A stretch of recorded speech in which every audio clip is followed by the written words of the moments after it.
During World War II, the Pacific Ocean became the stage for some of the most intense and decisive naval battles in human history. Aircraft carriers ruled the waves, turning the vast blue expanse into floating runways of destruction. 80 years later, the same waters are heating up once again. But this time, the players are different. It's not the United States versus Japan. It's the United States versus China. Both nations are pouring billions into naval expansion, building fleets that symbolize not just military might, but dominance over the future of warfare. Each ship, each aircraft, each line of code in their targeting systems represents a growing tension that could one day erupt into a confrontation the world has long feared. The newest generation of American aircraft carriers, Ford class, stands as a floating monument to this new era of competition. Massive, powerful, and packed with innovations, they're more than just ships. They're statements of power. But the question remains, will these colossal vessels secure American dominance, or are they already being outmatched by a rising Chinese fleet?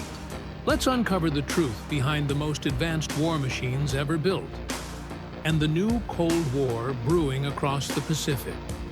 The story begins in 2004, when the U.S. Navy launched the CVN-21 program, a project that would redefine naval warfare for decades to come.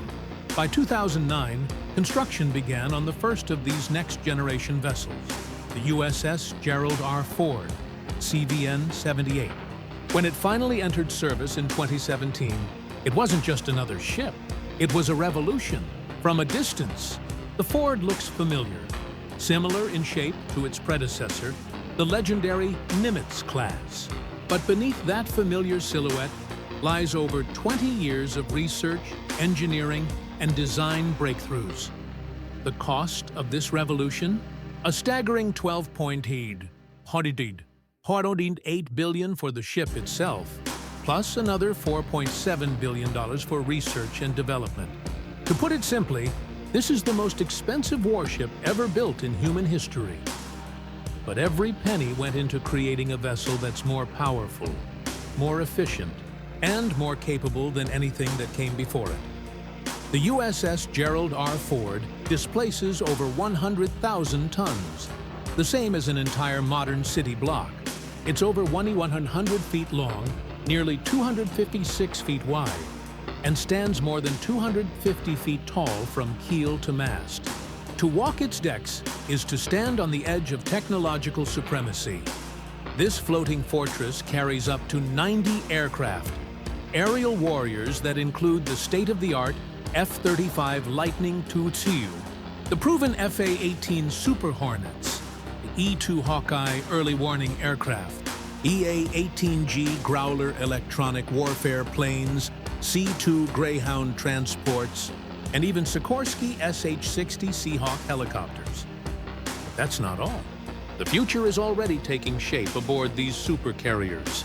Drones, both reconnaissance and combat, are being integrated into operations, giving the Ford class the ability to strike and surveil from the skies with unmatched precision.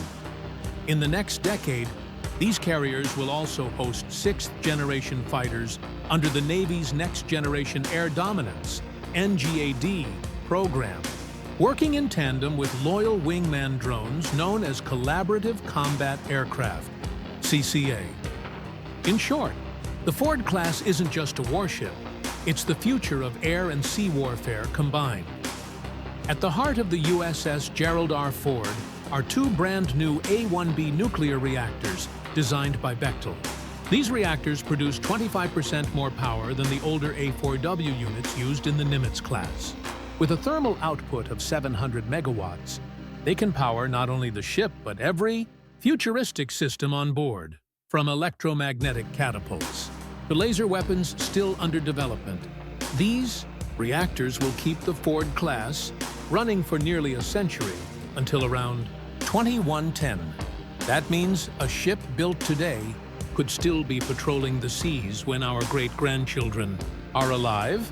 But perhaps the most groundbreaking innovation lies not in the ship's hull or engines, but in the way it launches and recovers its aircraft.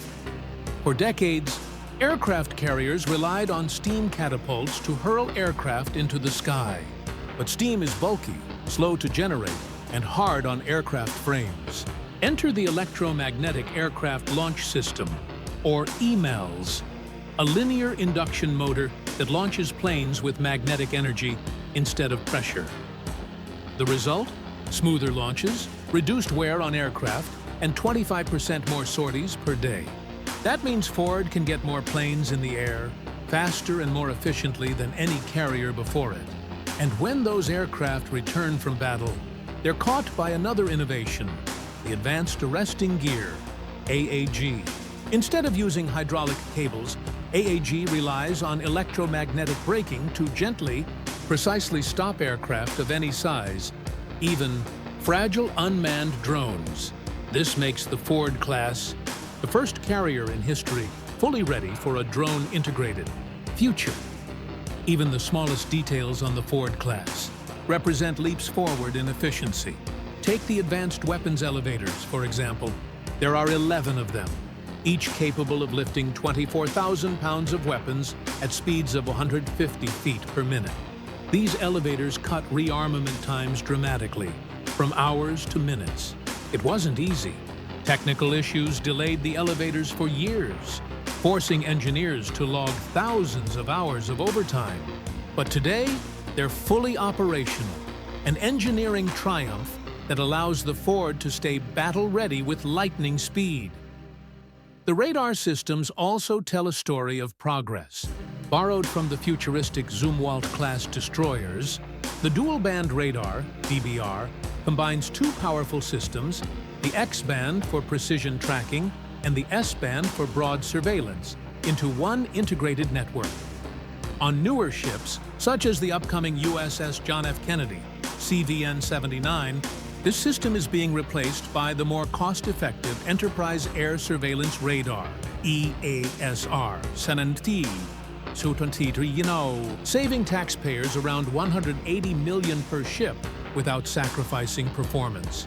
The United States plans to maintain 12 supercarriers, most of them Ford-class vessels. Beyond the Gerald R. Ford, others in the pipeline include the John F. Kennedy, Enterprise, Doris Miller, William J. Clinton, and George W. Bush. Each ship represents not only an immense financial investment, but also a strategic promise that America will continue to dominate the world's oceans for generations to come. But across the Pacific, a rival has been watching closely and building fast. Just over a decade ago, China had no aircraft carriers. Now, it's launching its third and most advanced, the Type 003 Fujian. Unveiled in 2022, Fujian marks a major leap forward. It's China's first carrier with electromagnetic catapults, putting it in the same class as America's Ford carriers. At over 1,000 feet long and 80,000 tons, it can carry more than 50 aircraft, including J-15 fighters and KJ-600 early warning planes, giving China serious reach beyond its shores. Unlike U.S. carriers, Fujian isn't nuclear-powered, so its range is limited. Still, for a nation that had no carriers 15 years ago, it's a remarkable achievement. China's goal isn't global dominance. It's control of nearby waters like the South and East China Seas and around Taiwan. To secure that, Beijing is building an A2AD network, anti-access area denial, to keep U.S. forces away. At its core are carrier killer missiles like the DF-21D and DF-26, able to strike targets more than 3,000 miles away, backed by submarines, hypersonic weapons, Type 055 destroyers, and militarized artificial islands. China's defenses form a powerful regional shield. But one gap remains: combat experience. The U.S. Navy has fought in every major war since World War II, mastering carrier warfare through decades of real battle, an edge China has yet to test. China is still in the early stages of building and training its carrier fleet. They're learning fast, but experience takes time. That's the paradox of modern warfare. America's carriers are aging, but its sailors are battle-tested. China's ships are new, but their crews are unproven. This isn't just a rivalry between two carriers. It's a clash of two visions. The U.S. projects power across the globe, while China builds layers of defense to control its own seas. As drones, hypersonic weapons, and AI reshape the battlefield, one question remains: are aircraft carriers the future or the past? For now, they stand as towering symbols of pride and power. But one thing is clear: the Pacific has once again become the front line of the future. From World War II's fiery battles to today's silent standoff, the ocean still mirrors humanity's struggle for dominance. The Ford class embodies American ambition, while the Fujian signals China's rise from the shadows. The question isn't if these giants will meet, but when. Because the line between Cold War and Hot War is growing thinner every day. Which of these floating fortresses will shape the next chapter of history? Share your thoughts below. And don't forget to like, subscribe, and hit the notification bell for more deep dives into the machines that define our modern world.